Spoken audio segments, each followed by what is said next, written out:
So my name is David Willett and I'm the Head of Digital and Web at Shandwick, Abu Dhabi.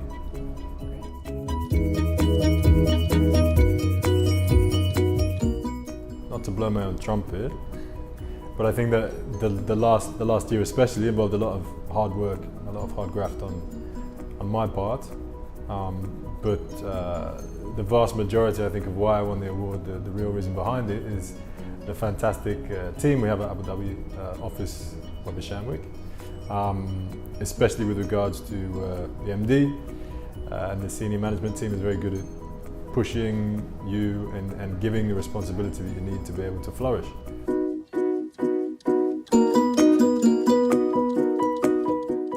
There's been a number of things I'm very proud of from a new business perspective, as well as from a sort of delivery point of view as well. So we got some fantastic results for some of our clients on some of their social accounts and with some of the campaigns that we had actually submitted for the rest of the MEPRA Awards. So for instance, we did a campaign with FAB, or FGB as it was, for their National Housing Loans campaign at the start of the year. We run a competition for students of architecture at the UAE University, and we sort of tied in the narrative behind that competition and how it developed to provide a new angle for the press to write about a housing exhibition, as well as to provide a nice story for us to run on social. So I think that campaign went very well and it got a lot of good feedback both from internal stakeholders and from the community at large we were trying to talk to. I think on the other hand, there's been some fantastic new business wins for Web at Shandwick Abu Dhabi that have really helped us to sort of boost our profile. Since coming in, I've been involved in almost all of the new business that we're putting out. There's always a digital component, and I think that's one of the things which is only increasing. One of the sort of the biggest integrated accounts we've won after a very extensive and very long pitch process was Warner Brothers World Abu Dhabi, the new park, which is probably one of the first accounts that a lot of the team, myself included, have worked on with such an enormous reach and appeal to a global audience. There's some quite nice work that we've done with Audi as well, involving use of micro-influencers. So they had a very limited budget and they came to us and said, you know, what can we do?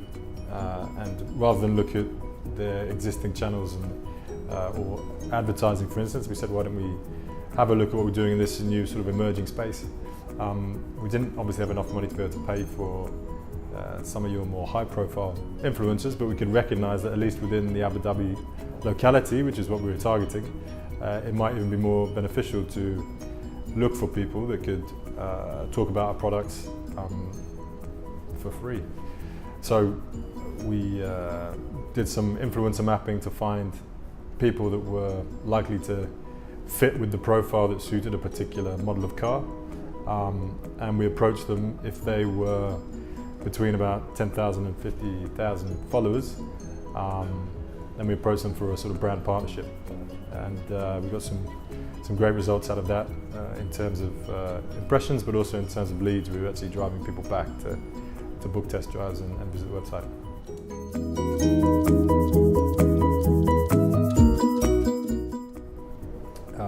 I like to think that I'm approachable if people have issues, either with experience on their accounts or handling clients, or even within the team itself, and more of a sort of agency focus.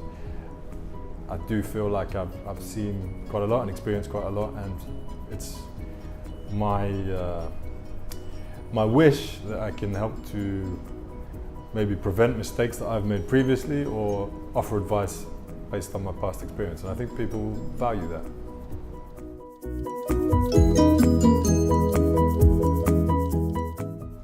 Our clients are becoming more and more educated about the channels that are at their disposal. Now, we sort of live in an age where actually the method of distribution is much more available to people than it ever was. The methods of creation are much more available to people than it ever was, which I think is has benefits and it has negatives as well. On the one side, it's easier to talk to clients about what we offer, and it's easier for them to understand what we can do. On the other hand, it can be more difficult to communicate the benefits as to why they need to outsource some of that work when they could quite easily hire someone to do it for themselves. I think the opportunity for us, and really one of the targets that we've got at Abu Dhabi, is to try and make the work that we do much more accountable, so that we can provide even firmer results, business results to our clients for what we're doing on both the PR and the digital side.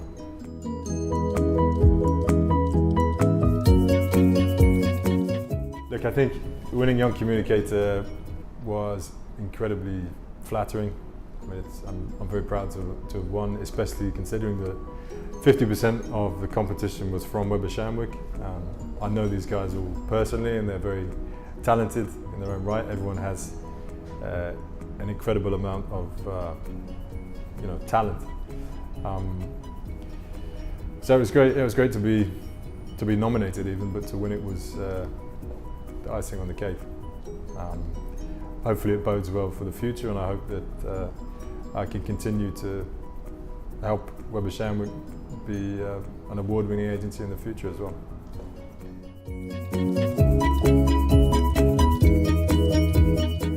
My advice to everyone who's entering next year would be, let the work you've done over the past year speak for itself. You don't have to take any special preparation. You've been nominated because you are worthy of, my MD's opinion of me is much higher than myself, I'm sure. And he's nominated me because he thinks I'm worthy of doing it. Let the work you've done speak for itself. The night before the interview, get a bloody good night's sleep and don't even worry about preparing. It's the easiest thing in the world to be able to talk about yourself.